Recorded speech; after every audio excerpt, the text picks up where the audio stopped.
ಮುಂಚೆ ಇವರಿಗೆ ಡಯಾಬಿಟಿಕ್ ಅಂತ ಬಂದಿದ್ರು, ಶುಗರ್ ತುಂಬ ಹೈ ಇದೆ ನೋಡಿ. HbA1c 8.4 ಹೋಗಿತ್ತು, ಆಲ್ಮೋಸ್ಟ್ ಡಯಾಬಿಟಿಕ್, ಪ್ರೀ ಡಯಾಬಿಟಿಕ್ಕು ಅಲ್ಲ.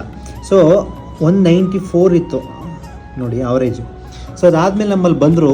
ಸೊ ಬಂದಾದಮೇಲೆ ಇದು ರಿಪೋರ್ಟ್ ತೊಗೊಂಬಂದಿದ್ರು, 120 187 ಇತ್ತು. ನಮ್ಮಲ್ಲೆಲ್ಲ ಮೆಡಿಸಿನ್ಸ್ ತೊಗೊಂಡ್ಮೇಲೆ ಈಗ ಅವ್ರಿಗೆ 84 110 ಇದೆ. So before after almost sugar ಕಡಿಮೆ ಅಂತಲ್ಲ, ಕ್ಯೂರ್ ಆಗಿದೆ, ಕಂಪ್ಲೀಟ್ ರಿವರ್ಸ್ ಆಗಿದೆ ನಿಮಗೆ. ಸೊ ಮುಂಚೆ ಎಲ್ಲೂ ತೋರಿಸಿಲ್ಲ, ಡೈರೆಕ್ಟಾಗಿ ಇಲ್ಲಿಗೆ ಬಂದ್ರಾ?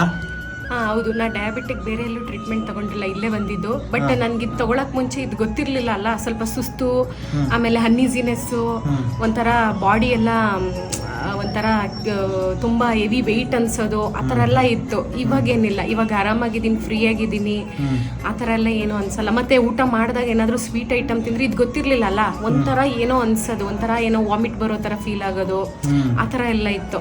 ಇವಾಗ ಏನಿಲ್ಲ, ಆರಾಮಾಗಿದೆ. ಇವಾಗ ಏನು ಮೆಡಿಸಿನ್ಸ್ ತಗೊಳ್ತಿಲ್ಲ ತಾನೆ? ನಿಮ್ದು ಬಿಟ್ಬಿಟ್ಟಿದೆ, ಆಯ್ತು, 1 ತಿಂಗಳಾಯ್ತು ಬಿಟ್ಟು. Very good. ಆ್ಯಕ್ಚುಲಿ ಶುಗರ್ ಸ್ಟಾರ್ಟಿಂಗಲ್ಲಿ ನೋಡಿಕೊಂಡ್ರೆ 100% ರಿವರ್ಸ್ ಮಾಡ್ಬೋದು. ಬಟ್ ಅದಕ್ಕೆ ಏನಿರಬೇಕು, ಕೋಪ, ಟೆನ್ಷನ್, ಸ್ಟ್ರೆಸ್ ಇವೆಲ್ಲ ಕಡಿಮೆ ಮಾಡ್ಕೋಬೇಕು. ಆದಷ್ಟು ಫಿಸಿಕಲ್ ಆಕ್ಟಿವಿಟೀಸ್, ಎಕ್ಸಸೈಸ್, ವ್ಯಾಯಾಮ ಮಾಡ್ಕೊಂಡು ಮೇಂಟೈನ್ ಮಾಡ್ಕೊಂಡು ಹೋದರೆ ಡಯಾಬಿಟಿಕ್ ಮತ್ತೆ ನೀವು ಸಕ್ಕರೆ ತಿಂದರೂ ಬರಲ್ಲ, ಏನು ತಿಂದರೂ ಬರಲ್ಲ. ಆಯಿತಾ? ನೀವು ಮೆಂಟಲಿ ಸ್ವಲ್ಪ ಸ್ಟ್ರಾಂಗ್ ಇರಬೇಕು, ಆದಷ್ಟು ಕಾಮಾಗಿರಬೇಕು, ಇಷ್ಟೇ. ಓಕೆನಾ? ಸೊ ನಿಮ್ಮದೇ ರಿಪೋರ್ಟ್ ಇದು. ಕೆಲವರು ಸರ್ ಸುಮ್ಮನೆ ಫೇಕ್ ಅಂದ್ಬಿಡ್ತಾರೆ, ನಿಮ್ಮ ಫೋಟೋ ಹಾಕಲ್ಲ ನಾನು, ಯಾಕಂದರೆ ಚಿಕ್ಕವರಿದ್ದೀರಿ. ಜಸ್ಟ್ ಇಲ್ಲಿ ತೋರಿಸ್ತಾ ಇದ್ದೀನಿ. ನಿಮ್ಮ ಹೆಸರು ಚೈತ್ರ. ಸೊ ಇಲ್ಲೂ ಕೂಡ ಇದೆ. ಓಕೆನಾ? ಒಳ್ಳೇದಾಗ್ಲಮ್ಮ.